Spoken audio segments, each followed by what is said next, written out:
What do you all need to know? The Nine of Swords. So the first card that we get in here is Nine of Swords. Yeah, definitely need to stop and slow down for a second and really think about what's actually really bugging you. And I think a lot of you guys already know, but the problem is that a lot of the times when we have a base worry, that base worry can, manifest itself in our brain and create a beautiful problem tree. Okay, so we already have the tree growing, right? The problem is just like arisen from the grass, arisen from the ground, and then another idea of what could spawn from this problem not being fixed creates a branch, and then another branch of that another problem. It could be a totally different scenario, and it just branches off it to become this flourishing, beautiful tree of disaster. Now, the thing is that we don't want to get to this point, because I think the Nine of Swords would indicate here that you guys are under a lot of stress. You guys are not sleeping very well because that stress is keeping you up at night, and you haven't taken the time out to, to step back and rest and think things through. You have a powerful mind, Gemini, and you can use it for good. Right now, you're using it in a way that isn't benefiting you. Or for some of you guys, you're aware that your your thoughts are being your enemy. You don't have to let it be your enemy. You can work together with it. You don't ever have to let your brain be a separate entity of yourself. So this is this is the biggest thing I'm seeing here for a lot of you guys. Is the stress is becoming to be too much. All right. Oh, we have a card that's upright already. High Priestess. Okay. Secrets.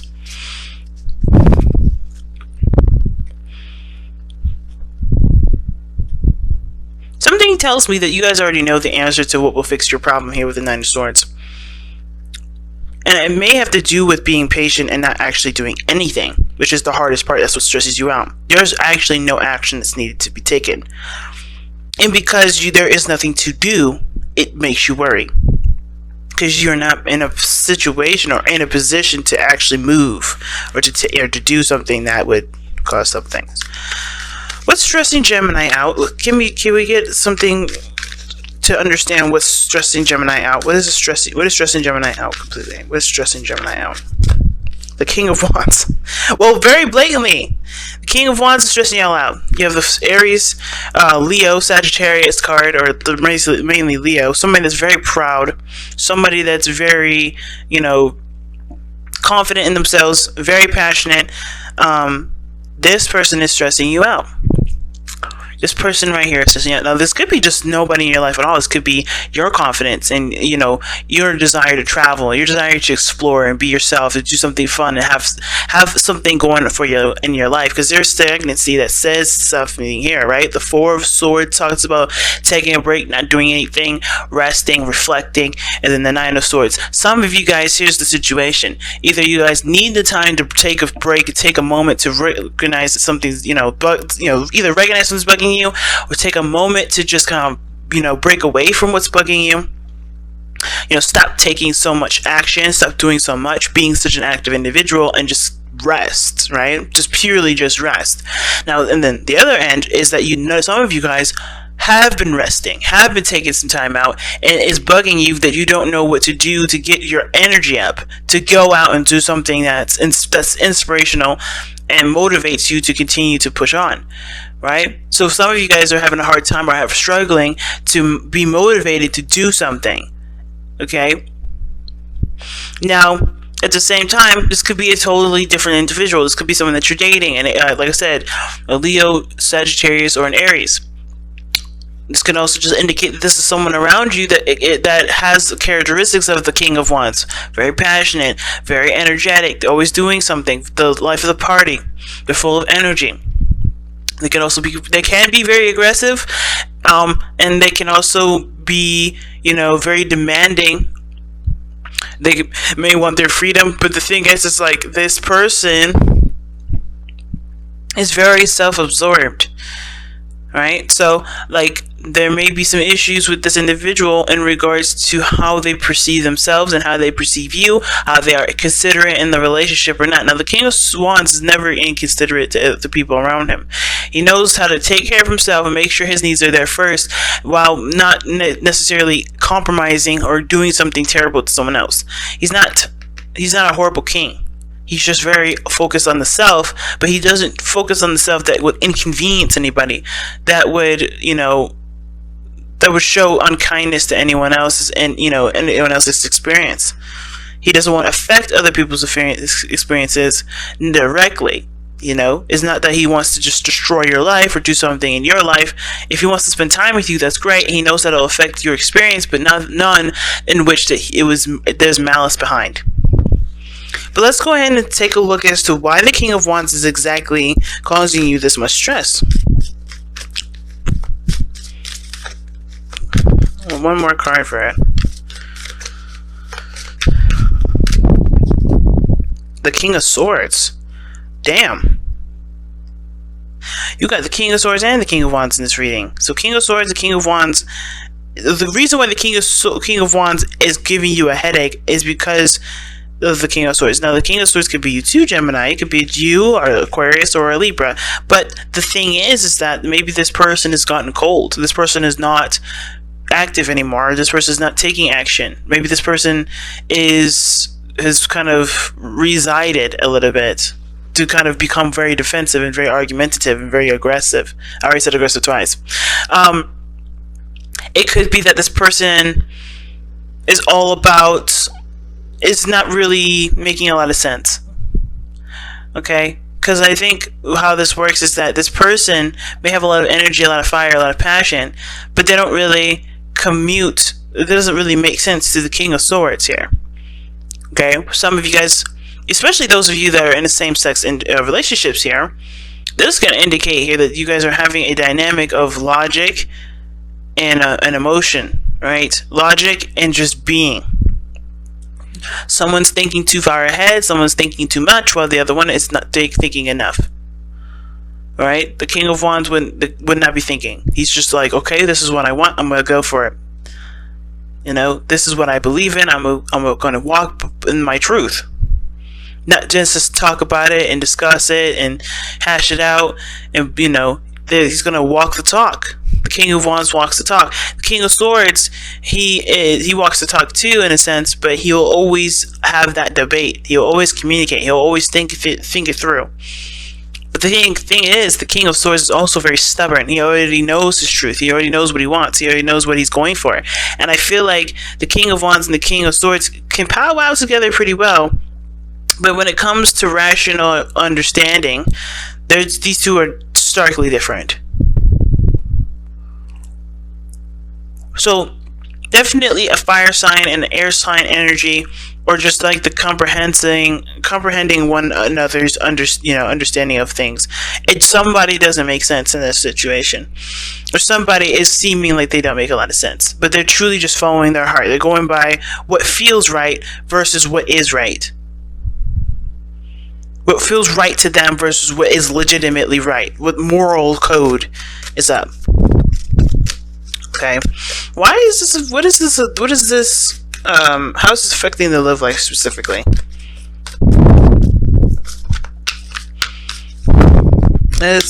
Honestly, I want to actually know, what are the disagreements between the King of Wands and the King of Swords? What is the disagreement between the King of Wands and the King of Swords? I don't know why I think disagreement, but I feel like it's disagreement here. Because if there was no conflict, then you wouldn't be stressed. So, what is the disagreement? What is the conflict between the King of Wands and the King of Swords? What is the conflict between the King of Wands and the King of Swords? What's the conflict? Oh wow, committing to love. The Ace of Cups. And the Hierophant. Wow. Commitment to love. Commitment to emotional growth. Commitment to spiritual growth. Or a change in the way someone achieves emotional growth. It's interesting because I did a reading for a client, and the person was a Gemini. And they were in a same-sex relationship as well. But the problem that person was having was that they had been in a relationship prior that was very difficult for them to see any sort of potential, relationship with someone else if it wasn't already established to be, stable, committed, and so forth. If some of you guys are having an issue coming outside of your comfort zone and dating somebody new, it's this person may be coming in, this key ones may be coming in to show you that the situation is not about rational thinking. It's about going for what you feel is right. And a lot of times you're not going to have a certain situation just play out in the way you want it to. And it's not necessarily about what you want. It's more of like, is it possible? And a lot of times, especially with the individual I was reading for, it wasn't possible for that person to expect a committed relationship from the person the second they start dating. That was unrealistic. So the situation here is showing me is like some of you guys may be aware that what you guys have to do to have a beautiful relationship with somebody is to be yourself and to let time pass and let time just be, to grow that relationship. Real roots to put down in the relationship instead of just saying, okay, I'm not going to be with you unless you're really looking for a serious relationship. You don't know what you want from this person until you know who this person is. You got to give this person a chance. Believe it or not, wands, fire, and air energy go along very well together, but you won't know how well it goes together until you spend the time to figure that out, which is why the Hierophant and the Ace of Cups is here. This is a growing process. This is about connecting with your emotions. I think for some of you guys, you've been detached from your emotions for a long time because it's been very painful to deal with or to remember or to even have anything to do with love because of your past experience. But this person looks like they're going to be bringing in new energy, bringing in new life, and this person brings out a side of you that you can be happy with. But I think this also puts you in a position of being even more defensive because it's putting yourself at risk, right? It's a chance game. It's not necessarily, there's no guarantee that this is going to end in a way that you guys live happily ever after, but it doesn't mean it can't. Just because there isn't a sign of it now.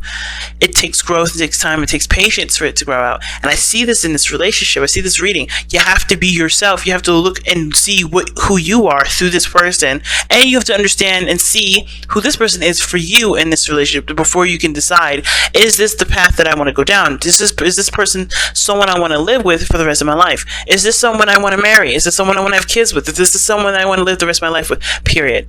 And that is going to take time, and that's why I think this is why you have to kind of be patient here. I think this is why, either taking a step back to just slow down and relax, or to just go out and do it, take a chance, take a leap of faith, and, just see how it goes. It's better than just not doing it at all, and better than, just kind of cutting your losses, So, what is the overall outcome for Gemini? Damn, Judgment. That's the second opportunity. But Judgment with the Eight of Wands. You guys are getting 2 cards for everything that's being explained today. Underneath that is the Two of Pentacles. You have to make a decision about what it is that you want, what is of value to you. And I understand that there is this desire to settle down and just, you don't want to take anybody that's not going to truly settle with you, or, that's truly going to look for long-term commitments. You shouldn't be looking for it either. Not saying that, not to go after what you want, but like, you shouldn't expect everyone that you date to be as quick to get married and settle down as you are. And who's to say that this person is definitely for you if you don't take the time to get to know them? Remember, everything happens for a reason. Time is given to us to understand what we need to understand, so we can avoid situations, so we can understand the person or understand the circumstance a lot better than what we looked at from the situation up close. Because think about this, and I actually got this from a comedy skit. I don't know if you guys have seen it, Equimity,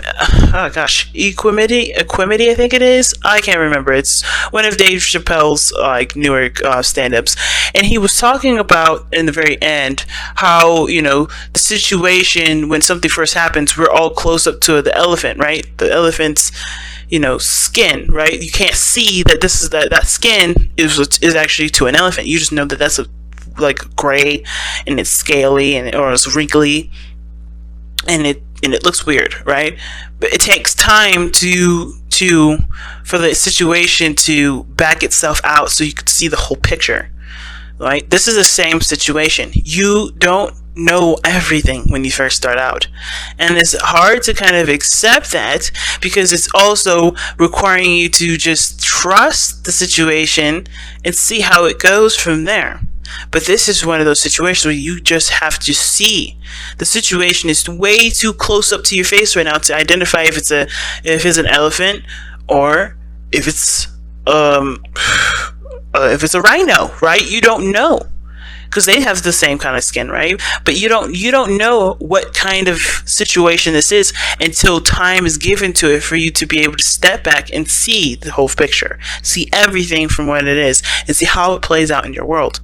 So give it the patience that it needs, because what this last two is showing you is that this is judgment in the Eight of Wands. There's some sort of opportunity that comes up that requires communication. It requires the flow of progress, right? And I feel like it's not necessarily just communication, but it's also about moving forward. It's about taking the steps ahead and going for it. Not to completely just, just completely just cut something off, but giving it the opportunity that it's going to need, or giving it the time it needs to understand it, and go for it, and then change your mind later if it need be. Because you always can change your mind. But it may be hard to change your mind, but it's definitely an option. Your back is never ever up against the wall, fam. Okay, so let's take a look at what oracle cards you have.